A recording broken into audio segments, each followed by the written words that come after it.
Hi, Jordan. My question is, what is the antidote towards toxic masculinity? Well, the antidote is responsible masculinity. And what does responsible mean? It means, well, if you're responsible, then you're trying to do what's honest first. So you're careful with your speech and your actions. You're careful with your speech in that you don't say things that you know to be false. And you're careful in your actions so that you don't have to lie about what you do. That's a good start. And then the next thing would be that you're capable of taking responsibility for yourself at least, so that once you're an adult, no one else has to bend over backwards to ensure that you don't unduly suffer in the world.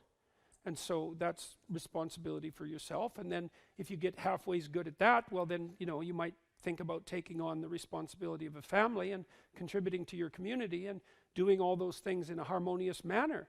And that's obviously the antidote to toxic masculinity, which is not a phrase I would generally use. I just think about it as, what would you call it? I think sinful behavior is a much more accurate representation personally, but it's honesty and responsibility. And I do think about it as a function of harmony. I got that a lot from reading Jean Piaget, whose work was a psychological extension of Kant's categorical imperative. Because Kant believed that you should act in a manner such that if the way you acted became a universal, that would be beneficial. But Piaget formalized that very nicely, showing that one of the bases for the emergence of a system of genuine ethics was an iterable form of reciprocity.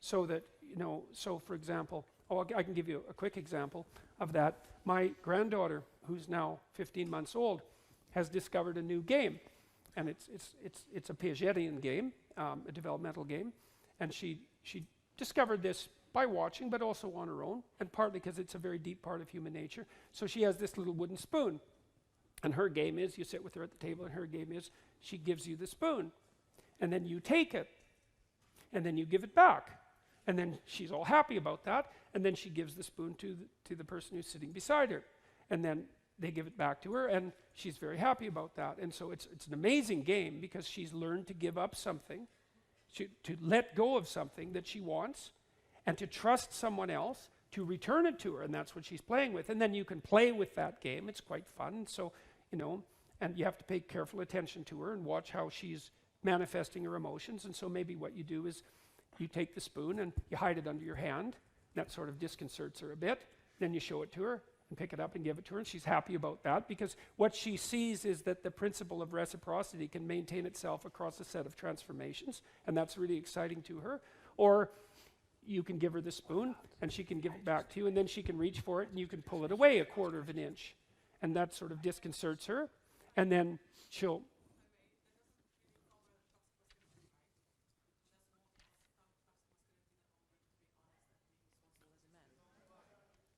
do you want to repeat that? I'm sorry.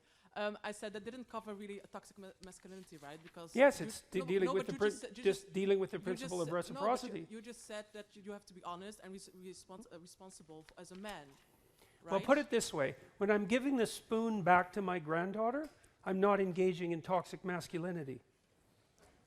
And that was the point that I was trying to make, is that, and this deep reciprocity and trust is part of the social contract. And it is precisely the antidote to what precisely, since we're going to pursue this, what precisely is toxic masculinity, as opposed to, say, toxic femininity or toxic humanity? What exactly are you asking me about? Well, I really want to know what you like, how you would describe toxic masculinity. Because no, I want you to define what toxic masculinity constitutes. Since we're going to define things so carefully, let's do it. Well, I think... Okay, guys, sorry, but we really have to move on. So there will be more questions later on. There will be a lot of opportunities to ask maybe questions. if you... Okay, so let's define it shortly. All right, shortly, please. Okay, I think that the moment when you kind of... I have a hard time to kind of describe it in English. Let's say, that you kind of go over a boundary that kind of neglects the freedom of the opposite, well, gender or whatsoever. So that's toxic masculinity, and that you kind of have. But this that would also be toxic femininity. well, may I like finish my sentence, Sure. please? Thank you. And then also, I lost my sentence now. But no, I will be back. I'm back. But more in the sense that, yeah, can someone help me here in the audience? Okay, so before we move on, let me point something out. You know, that I was willing to undertake this line of discussion, allowing for the possibility that the category of toxic masculinity had some content, right? But if we're going to pursue that line of reasoning and quibble about the answer, then we're certainly going to quibble about the definition that's embedded in the question. And so part of what's happened in our discourse is that we're required ethically to assume a priori, merely out of politeness, that the utterance toxic masculinity actually constitutes a meaningful phrase. And if you push it, you find very rapidly that it doesn't, because it's very, very, very difficult to define, and definitions actually matter.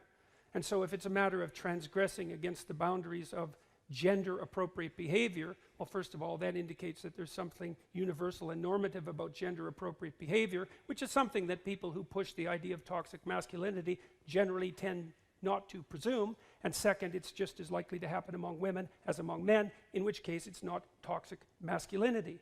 So maybe on to the next question. Okay.